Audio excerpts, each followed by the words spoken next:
Hi, everyone. Welcome to episode 408 of the All Dolphins podcast. And for those familiar with the podcast who have been with us from the start, you may recognize the face to the side of me on my left, on my right. I don't know how it's projecting. Hondo Carpenter, publisher of the Las Vegas Raiders on SI, sister site of Miami Dolphins on SI. Hondo, how are you, my friend? Hey, any day I get to talk to my buddy is a good day. I'm just excited to get to spend time with you, my friend. There you go. And here come the hearts. There you go. As Hondo mentioned, we're going to be talking today Las Vegas Raiders, Miami Dolphins, and Hondo. It was really bad for the Dolphins before last week. Now they got a glimmer of hope after they beat the Los Angeles Rams on Monday night. The Raiders come to Hard Rock Stadium on Sunday with a 2-7 record. Doesn't look like a whole lot of hope. I mean, what's the mood? What's the state of the Raiders right now? They're rejuvenated. This is a team that had extremely high expectations, and I'm going to tell you something, Alan, that I have been really stunned with. I believed before he even signed with the Raiders that Christian Wilkins was the best defensive tackle in the NFL. Some felt Chris Jones of Kansas City was. To me, they're 1A or 1B. Um, I'm not going to argue with anyone that thought it was Chris, but I certainly thought it was Christian. Chris performs very well in big time situations. He doesn't all the time, though. Christian Wilkins is an all the time guy. And I didn't get that opinion from the Raiders. I got it from talking to several people around the league, coaches, general managers. Um, who do you think's the best? And I had multiple guys tell me a lot of people are going to tell you Chris Jones. We think Christian Wilkins because Christian Wilkins does it in practice. He does it every play. And let me tell you, he big deal. You lose Malcolm Kuntz, an emerging superstar young defensive end. You lose Marcus Epps, your quarterback of the defensive backfield. But this team has a lot of talent all over the field. And this team is a quarterback away from being extremely competitive.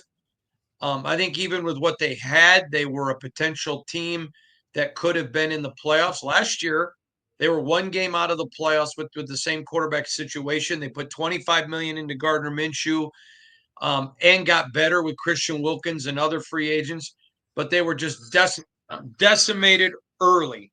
And so, what I would say to you is this is a team that's rejuvenated. I've been doing this for decades as a journalist, and something stands out to me, and I apologize to your listeners and to you. I'm not being disrespectful. I'm turning the volume down on my phone.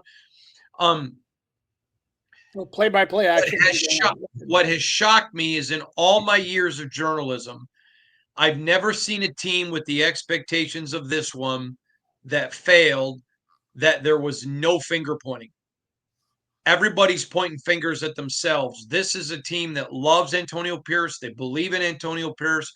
They get rid of Luke Getzey. They get rid of some quarterback coach and offensive line coach, but they replace him with a Joe Philbin.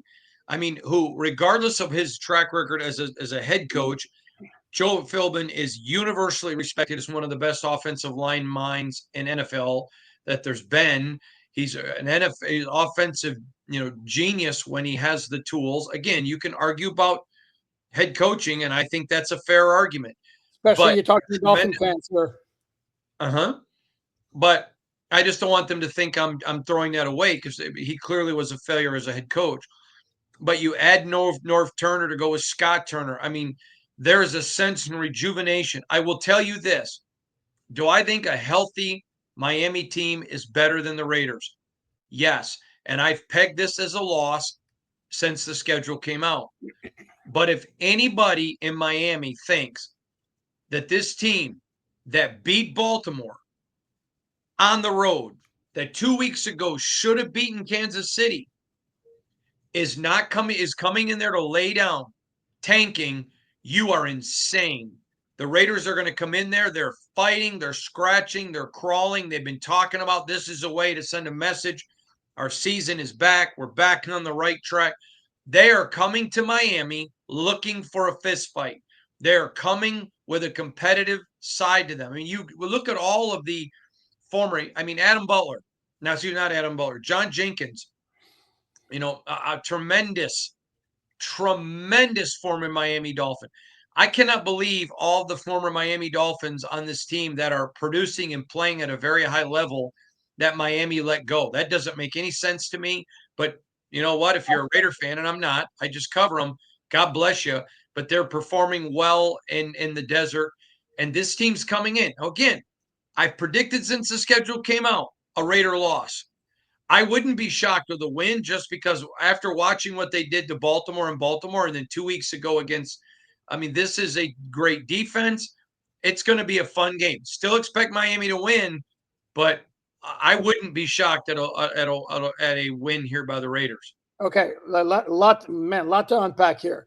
Couple of things here. I love that John Jenkins is playing great for you guys because John Jenkins is a gem of a human being. Gem. Okay, but in Miami, he was a role player, so it's not like oh my God, the Dolphins messed up by letting him go. Let me revisit Christian Wilkins. We'll close the door on him there. Obviously, by all accounts, he was playing very well, and then he had what's called a Jones fracture, foot injury against Denver, fluky play apparently. Who knows when he's coming back? And I looked at the stats, and I can just tell you there's no expectation that he'll be back this year. Okay. I looked at the stats, and there's not a great difference pre-Wilkins injury, post-Wilkins injury. Is it possible that maybe in the intangible field that his loss made a big difference? Where do you see there? Well, I'm there every day, and I can tell you it made a massive difference. This is a guy that made everybody better. This is a guy that demanded a double team. So when you had him and Max Crosby on the same line, and then you lose Malcolm Kuntz, an emerging star, God only knows how good he was going to be this year with those two guys. It's been devastating to the Raiders. He is a major loss. For people that don't understand the game like you and I do, that just turn it on Sundays, there's cool, and we're not disrespecting you. We don't have a jobs without you. But Christian Wilkins did so much that didn't show up in the stat sheet. So taking the double teams, the way he would coach young guys. I think he's got a future in coaching. I don't think he wants it, but I think he does. He knows who to put a boot in whose butt and who to put an arm around the shoulder. He knows how to talk to people. He is a great leader. And then you add to it, tremendous man as a human being. He's everywhere in the community when it comes to charity. He just does all of those things. I can't. His impact on Tyree Wilson, has been phenomenal. These young guys follow him like the Pied Piper. They love him. Max Crosby loves him. So yeah, I think you can make a lot of things with numbers, say a lot of stories. I'm telling you, the loss of Christian Wilkins was devastating to this team. Yeah, and it's a bad break for the Raiders there because Christian Wilkins, as I've chronicled on Miami Dolphins on SI a couple of times, missed, I believe it was 2 games in his 5 seasons with the Dolphins, and then boom, goes to the Raiders and has that's a very fluky injury. Closing the door on him, you mentioned Antonio Pierce, and I was in the camp based on the way the Raiders finished last year. Looked like a team, and that included a game in Miami where they gave the Dolphins a hell of a time before losing 20-13. That the move was absolutely to bring back Pierce as the permanent head coach.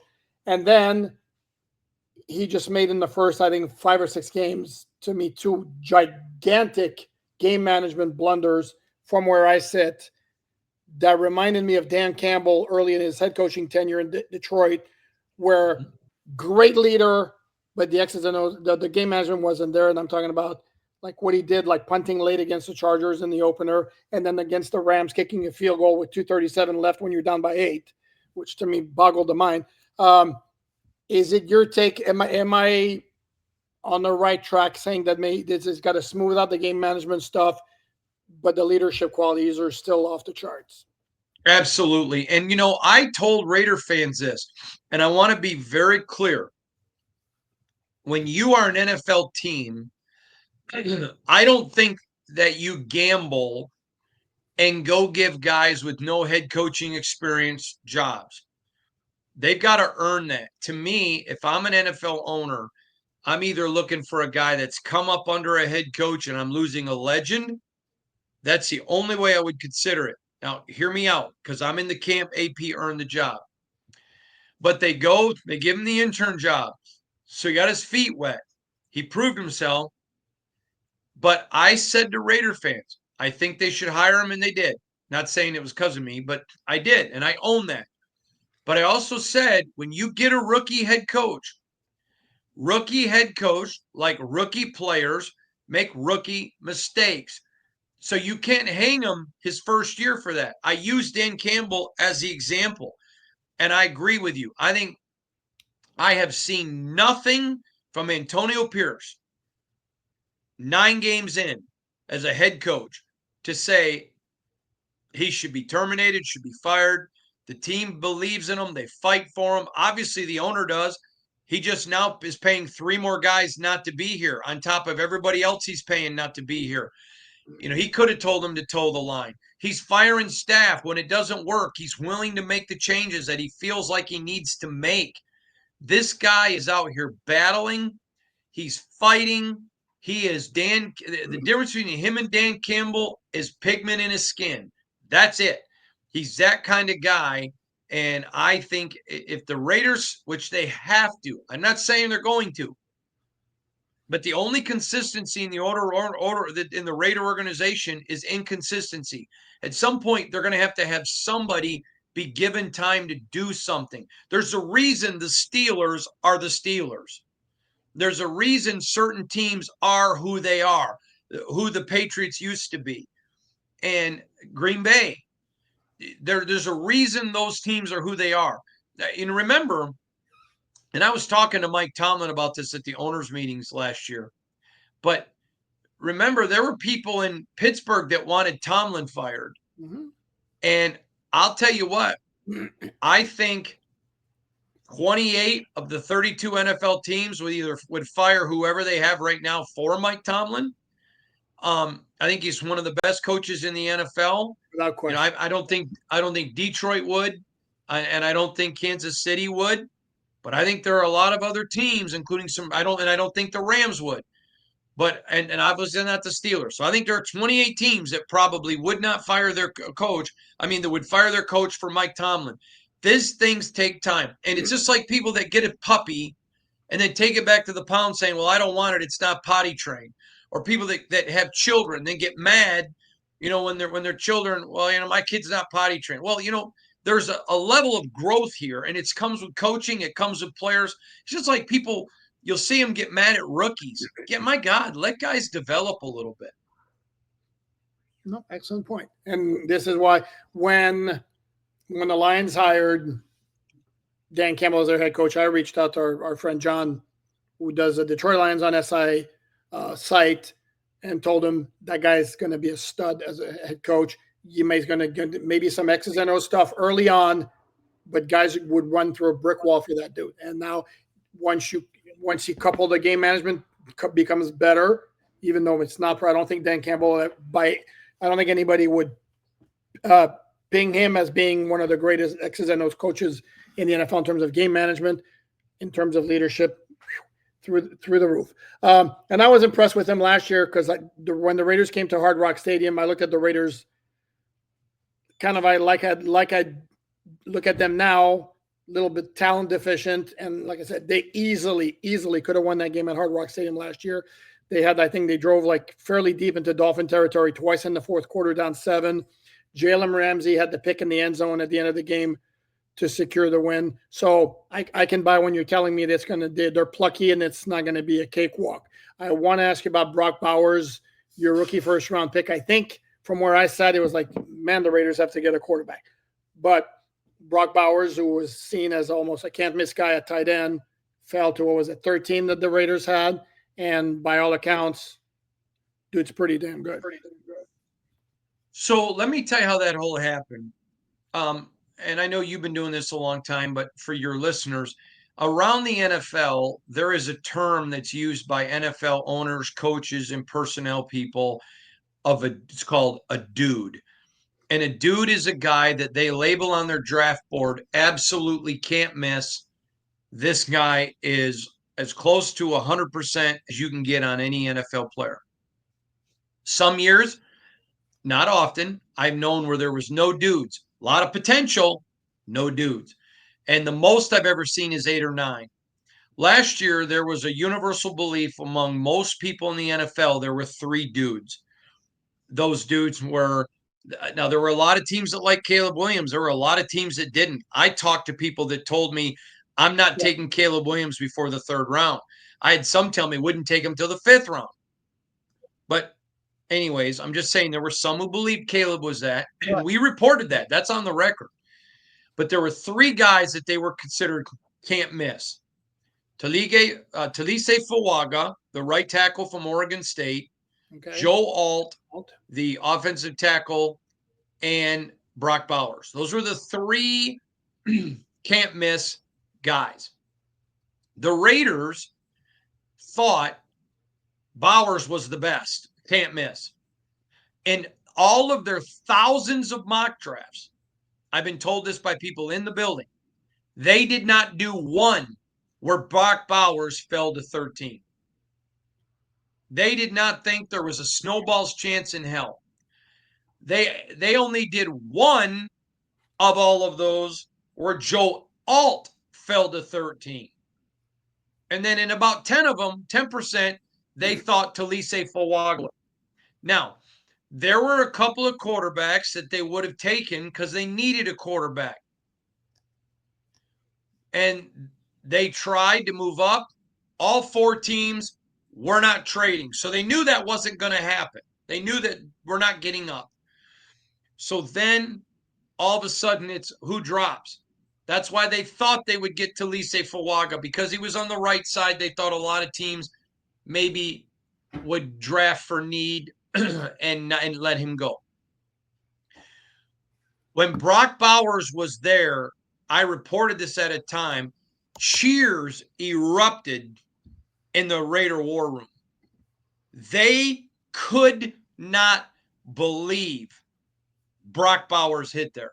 Now, Brock Bowers, since the moment he got here, literally, I'm not exaggerating, the moment is all ball.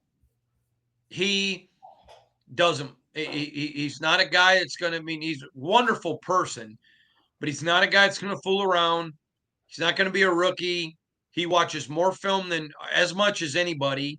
He is as detail oriented as anybody. His joy comes on the football field. That's his life. He is everything.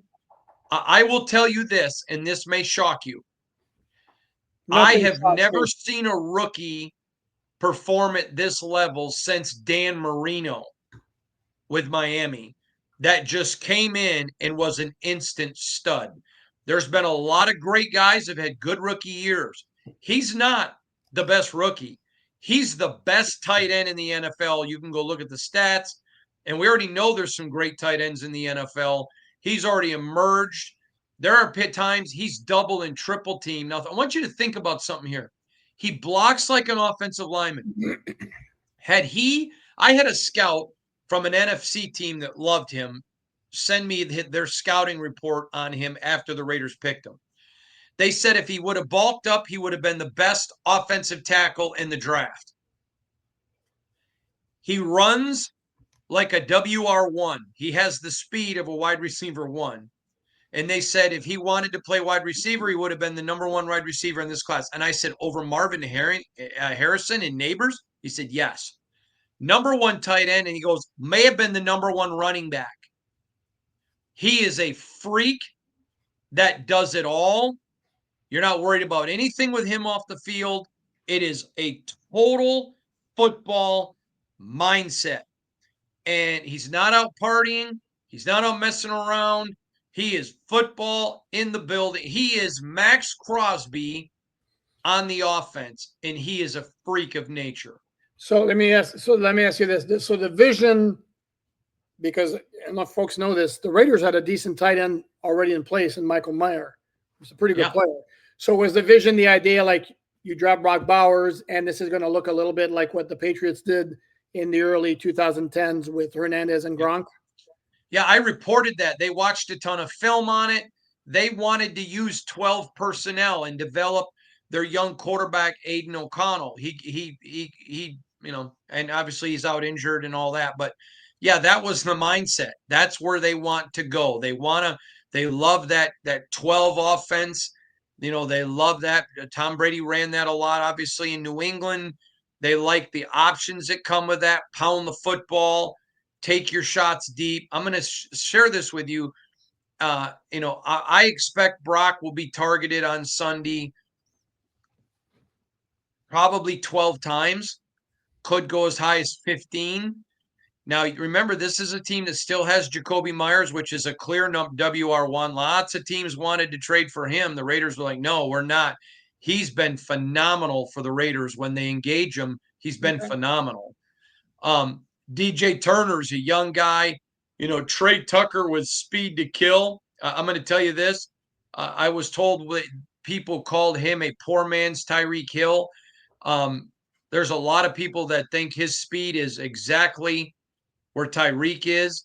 I don't know that. I don't know that I would say that because I've seen Tyreek literally run past me. Mm-hmm. I've also seen Trey, and so I'm not willing to say he isn't as fast.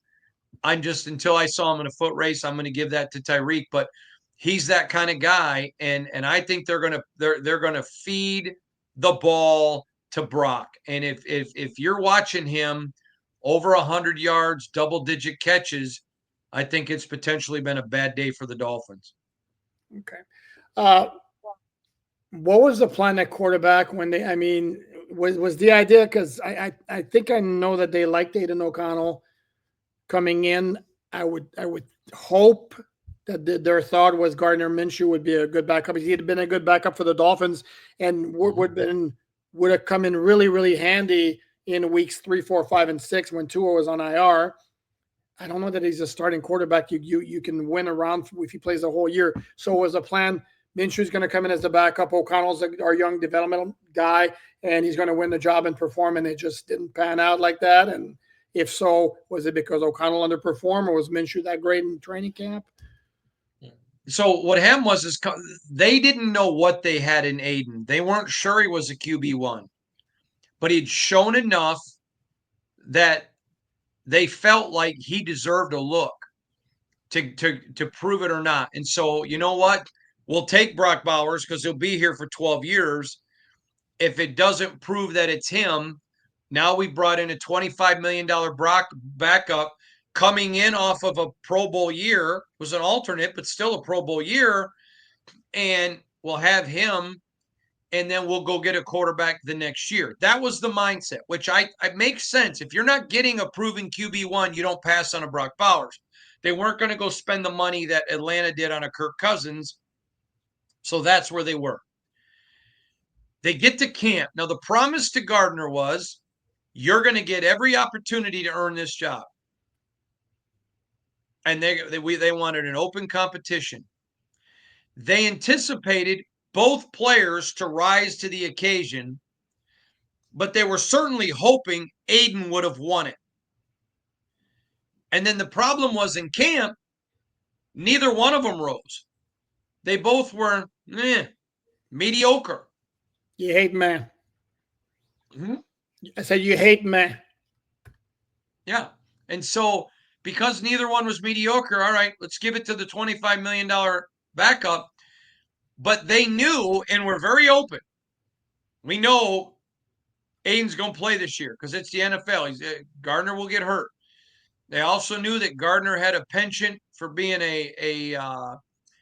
I'm trying to think of the right. Erratic. He was, erratic's not the word I'm looking for. That he was kind of a streaky. Yeah, there's a sounds like one word, 2 words. Sounds like. No, but there's one word that they use. A gunslinger. Yes. And he would that was their word. And they knew he would just do some things and he'd get away with it, but for how long? And so they knew Aiden would come in. So Aiden came in and bam, goes down injured and Gardner's back. So it's just been a long year for the Raiders. But I'm going to tell you, Go ahead. he said this to me the other day, and I agree with him. Who's He's he? never played this bad. Oh, Minshew? Yeah, never. And I think he's rejuvenated right now that they make the change at OC and they stuck with him. I think he feels a burden. I think he feels first of all, I genuinely really like Gardner. And he is a guy that you don't see a lot in pro athletes. He knows they paid him a lot of money. I know for an NFL quarterback, $25 million over 2 years is not a lot of money, but it is a lot of money because he's conscientious of how hard people work for a lot less money who buy tickets. And he's been apologetic to his fans. He's been apologetic to his teammates. He told me, I feel bad for my teammates. I should be playing better than this. I've never played like this. And I know that he has great respect for the Dolphins organization. This isn't him coming in trying to prove anything, but it's like when you play your family, in sports. When I play my brothers, I'm 53 years old. I still like to compete. I think he's coming in there. You know what? I want to make a statement. We're better to make it than in Miami. You mentioned his price tag is $25 million. Is not cheap for a backup. It is for a starting quarterback. Before I get your final thoughts on the game, I wanted to ask you about, we have a little brother versus brother action going on Sunday with the Eichenberg brothers, Dolphins Liam, Raiders Tommy Eichenberg. What's Tommy's rookie season been like?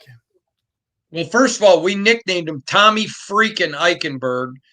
This guy is an absolute freak in the best way. He is all football player. He's got the Brock Bowers mentality. I made this statement, and if he stays with the Raiders and they don't trade him, like go into a major rebuild, I think he'll be a captain one day. He is a tremendous football player. He sees the game, knows the game. Like Brock Bowers, he's just zeroed in. Football, football, football, football, football. And I think that's pretty cool. Okay. In closing, I think you kind of sort of mentioned it earlier on. You're not expecting the Raiders to win. And by the way, if the Raiders were to do that to the Dolphins, it would be Depression City bad in South Florida, because there's a little bit of hope right now that maybe they can make a playoff push in the second half of the season. But it entails handling not only the Raiders this weekend, but the New England Patriots next weekend to get to 5-6 heading into Thanksgiving at Green Bay. So you do not expect the Raiders to spoil the party, do you? No. I think if they played this game 10 times, the Raiders would win 3. That many? Mm-hmm. Okay. Yeah. But not just Sunday. Because, listen, after what I saw in Baltimore, yeah, and what I saw against the Chiefs, I know what they're capable of. And I believe the Chiefs game came down to coaching, and they fixed. I mean, they bring Norv Turner in. Scott Turner is elevated to OC, and Joe Philbin with the offensive line. I think they got a puncher's chance. Okay. We shall see. On that note, we're going to wrap it up. I'm going to thank my good friend Hondo Carpenter. Check out his work at the Las Vegas Raiders on SI site. You don't have your Twitter handle on here. I don't know what your Twitter. It's Hondo Carpenter is not your Twitter handle. Yeah, it is at Hondo Carpenter, and you can go to si.com/NFL/Raiders. There you go. Please like, subscribe, share, all that good stuff. Thanks, everyone, and we will be back soon. Thanks.